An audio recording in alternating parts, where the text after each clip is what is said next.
नमस्कार, मैं हूं आलोक जोशी और आप देख रहे हैं बिज अड्डा। और बिज अड्डा में हम बातचीत शुरू करें, विषय पे चलें उससे पहले आपको मैं याद दिला दूं कि 1 फरवरी को बजट कवरेज के लिए बिज तक से जुड़ना बिल्कुल मत भूलिएगा। और उससे पहले अगर आप बजट कवरेज के लिए जुड़ने वाले हैं, इसका मतलब है कि आपके दिमाग में कुछ सवाल होंगे और उन सवालों के जवाब आपको यहाँ मिलेंगे। लेकिन उससे पहले हम आपके सामने एक सवाल रखना चाहते हैं। और सवाल इसलिए कि आपके मन में भी यह सवाल होगा, लेकिन आपको क्या लग रहा है, इस सवाल का क्या जवाब मिल सकता है बजट में, ये हम जानना चाहते हैं। क्या बजट में 80C की सीमा बढ़ाई जा सकती है, इनकम टैक्स की धारा 80C 80C, जिसके तहत आपको तरह तरह की छूट मिलती हैं जो आप इन्वेस्टमेंट करते हैं उसके सामने। आपको लगता है कि वित्त मंत्री इस बार इस सीमा को बढ़ाने जा रही हैं? हाँ या ना में आपका जवाब हमको चाहिए। और ये जवाब आप दर्ज करा सकते हैं प्रोबो पर, जो हमारे ओपिनियन पार्टनर हैं, और उसका लिंक आपको इस वीडियो के डिस्क्रिप्शन बॉक्स में मिल जाएगा। और अब शुरू करते हैं आज की बातचीत। जिस पे हमें चर्चा करनी है वो है अडानी एंटरप्राइजेज या अडानी समूह। कुल मिला के केवल एंटरप्राइजेज नहीं, पूरे अडानी समूह के शेयरों में आज एक तरह का जलजला आया हुआ है, भूचाल आ गया। और कारण है कि एक हिंडनबर्ग नाम की रिसर्च एजेंसी है और जिसने उन पे तरह तरह के इल्जाम लगाए हैं। नतीजा यह हुआ कि एक दिन में 97,000 करोड़ रुपए उनके मार्केट कैप से उड़ गया है। गौतम अडानी की संपत्ति जो 10 लाख करोड़ के ऊपर है वो भी नीचे आ गई है। अभी भी वो 10 लाख करोड़ के ऊपर है, इसके बाद जो रियल टाइम बिलियनियर्स लिस्ट आती है उसके हिसाब से। लेकिन हिंडनबर्ग की इस रिपोर्ट ने तब काफ़ी बाजार में इसको लेके आशंकाएं पैदा कर दी। और अडानी एंटरप्राइजेज जो फ्लैगशिप कंपनी है उनकी, वो तो 1.5% के आसपास 1.54% ही गिरी। लेकिन Adani green energy, Adani ports, Adani power, Adani total gas, Adani transmission और अडानी विलमार, ये 5% से 9% के बीच गिरे। इसके अलावा जो ग्रुप की कंपनियां हैं, एसीसी, अंबुजा सीमेंट, उनमें भी गिरावट देखने को मिली। और बिल्कुल ताज़ा एक्विजिशन जो अडानी समूह में शामिल हुआ एनडीटीवी, वो भी करीब 5% के गिरावट के साथ बंद हुआ है। तो ये परिस्थिति, और ये एक ऐसे समय पे जब अडानी समूह का एक एफपीओ, अडानी एंटरप्राइजेस का 20,000 करोड़ रुपए का एफपीओ खुल रहा है शुक्रवार को, उसके एक दिन पहले ये हंगामा जाहिर है कंपनी के लिए चिंता का विषय होगा। और उसकी वजह क्या है कि जो हिंडनबर्ग नाम की रिसर्च एजेंसी है उसने इल्जाम क्या लगाया है। उनका कहना यह है कि अडानी समूह तरह तरह की गड़बड़ियों में शामिल है। और ये गड़बड़ियां क्या क्या हैं, वो कह रहे हैं स्टॉक मार्केट मैनिपुलेशन है, अकाउंटिंग की जालसाजी है। और ये किस्सा आज का नहीं है, दसियों साल से चल रहा है। तो ये जो हिंडनबर्ग रिसर्च है, ये एक अपने को फोरेंसिक फाइनेंशियल रिसर्च फर्म बताती है। और उनका कहना है कि हम 2 साल से ये जांच कर रहे थे और इस जांच के लिए हमने तमाम दुनिया में बातें की हैं। इसमें हमने अडानी ग्रुप के पुराने अधिकारियों से, जो अब ग्रुप में नहीं है, उनसे बात की, बहुत सारे लोगों से बात की है, हजारों दस्तावेज खंगाले हैं। और हमारी टीम ने 1 दर्जन अलग अलग देशों का दौरा किया है इन रिपोर्ट्स को पूरी तरह से वेरीफाई करने के लिए। और उसके बाद वो क्या कहते हैं कि अगर आप चाहें तो आप हमारी जो रिसर्च, जो हमारी जांच है और इसके जो नतीजे हैं, जो निष्कर्ष हैं, उनको पूरी तरह से नकार सकते हैं, कह सकते हैं हम आप पे भरोसा नहीं करते। लेकिन इसके बावजूद जो इनकी 7 लिस्टेड कंपनियां हैं, उनका जो बाजार भाव है, सिर्फ फंडामेंटल्स का हिसाब जोड़ लीजिए तो उनमें 85% का डाउन साइड है। यानी जहां वो भाव हैं वहां से 85% गिरने की संभावना उनमें है, क्योंकि उनके वैल्यूएशन आसमान छू रहे हैं। और साथ में वो ये कह रहे हैं कि इसके साथ ये देखिए कि इन कंपनियों ने बहुत कर्जा उठा रखा है। और वो ध्यान देने वाली बात यह है कि अपनी कंपनी के शेयर रेहन रख के वो कर्जा उठाया गया है, क्योंकि ये भाव बढ़े हुए हैं इसलिए ज़्यादा कर्जा मिल गया है। और अगर वो भाव कहीं वापस गिर जाते हैं तो फिर उस कर्ज का क्या होगा, ये बहुत बड़ा सवाल है, जिस सवाल का जवाब फिर निवेशकों को खुद तलाशना होगा। ये रिपोर्ट ये कहती है कि 17 अरब डॉलर की वैल्यू का घोटाला इस समूह ने किया है। और इसके तमाम जांच एजेंसियों ने, सरकारी जांच एजेंसियों ने 4 गंभीर जालसाजी की जांच इस समूह के खिलाफ बैठाई थी, और जिनमें मनी लॉन्ड्रिंग, टैक्स की चोरी और भ्रष्टाचार के आरोप शामिल हैं। तो ये रिपोर्ट कह रही है। साथ में वो सिर्फ समूह के कामकाज पे टिप्पणी नहीं कर रहे हैं, वो ये भी कह रहे हैं कि अडानी परिवार के सदस्य, उन पर इल्ज़ाम है कि वो आपस में मिले जुले, उनमें आपसी साठगांठ से उन्होंने विदेशों में ऑफशोर शेल कंपनियां यानी फर्जी कंपनियां बनाई।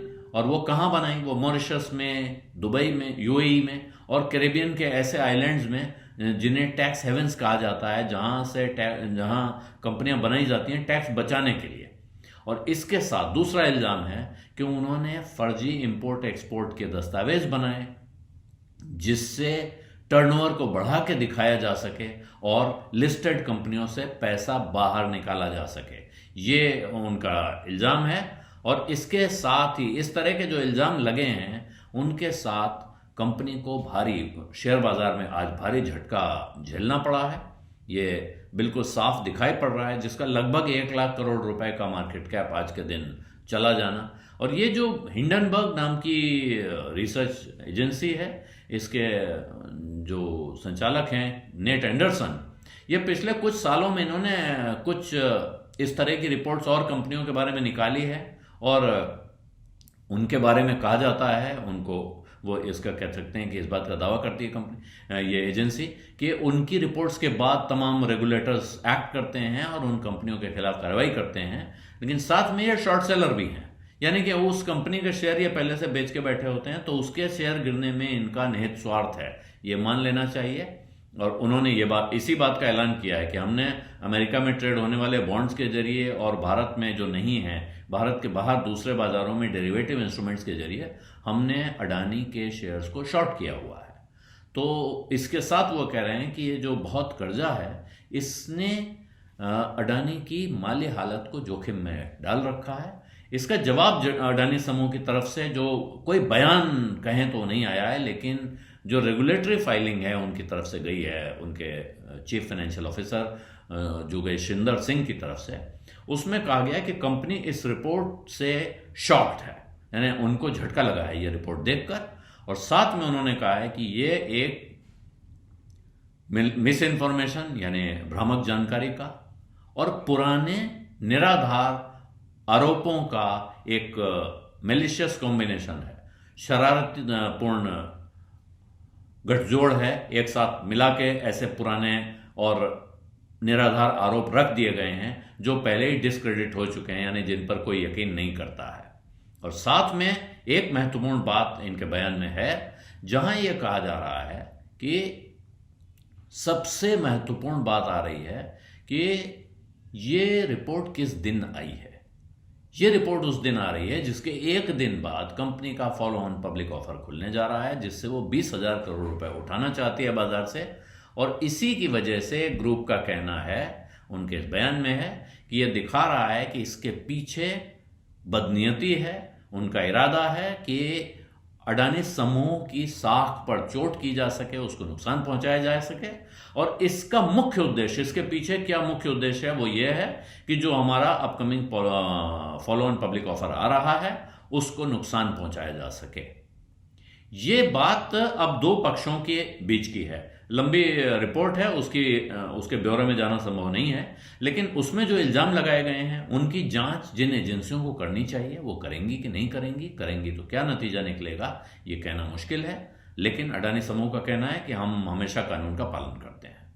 अडानी समूह की तरफ से जो बयान आया है उसमें ये जो बात कही गई है इसमें थोड़ा दम लगता है कि एफपीओ आ रहा है 20,000 करोड़ का, उसके ठीक एक दिन पहले इस तरह की रिपोर्ट आती है जिसकी वजह से कंपनी के या ग्रुप के सारे शेयरों को ऐसा झटका लगता है कि 97,000 करोड़ रुपए वैल्यूएशन में चले जाते हैं। और इस देश में या बाकी देशों में भी जहां शेयर बाजार इस तरह चलते हैं वहां यह कोई अनहोनी नहीं है कि कॉरपोरेट राइवल्स कंपनी को झटका देने के लिए खास मौकों पे इस तरह की खबरें प्लांट कराते हैं, इस तरह की रिसर्च रिपोर्ट्स निकलवा देते हैं। कई बार कोई ऐसी किताब बाजार में आ जाती है जो बरसों से गायब थी, एक किसी आईपीओ या एफपीओ के पहले। तो ये जो तत्व है उनके जवाब का, इसमें थोड़ा दम दिखता है। कौन इसके पीछे हो सकता है कहना बड़ा मुश्किल है, लेकिन इसके अलग अलग अंदाजे लगाए जा सकते हैं। जो इल्जाम अडानी समूह पे लगे हैं वो नए नहीं है, उसमें बहुत सारे इल्जाम ऐसे हैं जो कि पहले कई बार लगाए जा चुके हैं। आप वर्षों से वो बातें सुनते आ रहे हैं, आज पहली बार नहीं सुनी है कि हिंडनबर्ग की रिपोर्ट ने बता दिया इसलिए आपको पता चला है। इनमें से अनेक चीज़ों का जवाब भी अडानी समूह दे चुका है।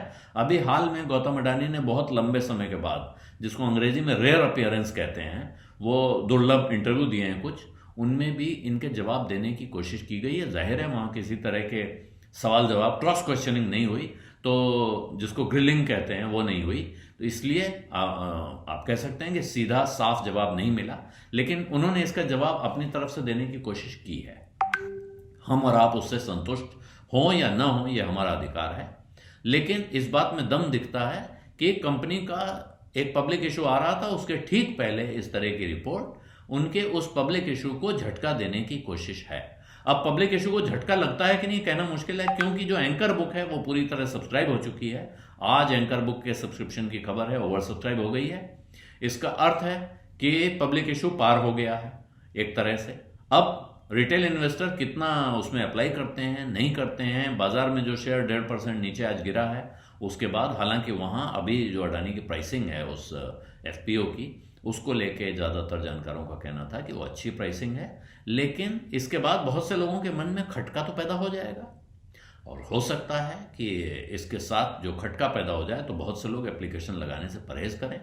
लेकिन क्या इससे अडानी के शेयरों पर या उसमें पैसा लगाकर बैठे हुए लोगों पर लंबे समय में कोई बुरा असर पड़ सकता है? इस सवाल का जवाब आज नहीं दिया जा सकता है। और जो इल्ज़ाम लगे हैं वो सही हैं गलत, इस सवाल का जवाब हम नहीं दे सकते हैं। इसके लिए जो संबद्ध जांच एजेंसियां हैं उनको देखना चाहिए, ध्यान देना चाहिए, ज़रूरत पड़े तो जांच करनी चाहिए, ये कहा जा सकता है। जवाब में जो अडानी समूह कह रहा है उसमें इतना दम दिखता है कि हाँ, एक खास मौके पर यह रिपोर्ट आना कुछ दाल में काला दिखाता है। बिज अड्डा में आज इतना ही। अब इजाज़त दीजिए। धन्यवाद, नमस्कार।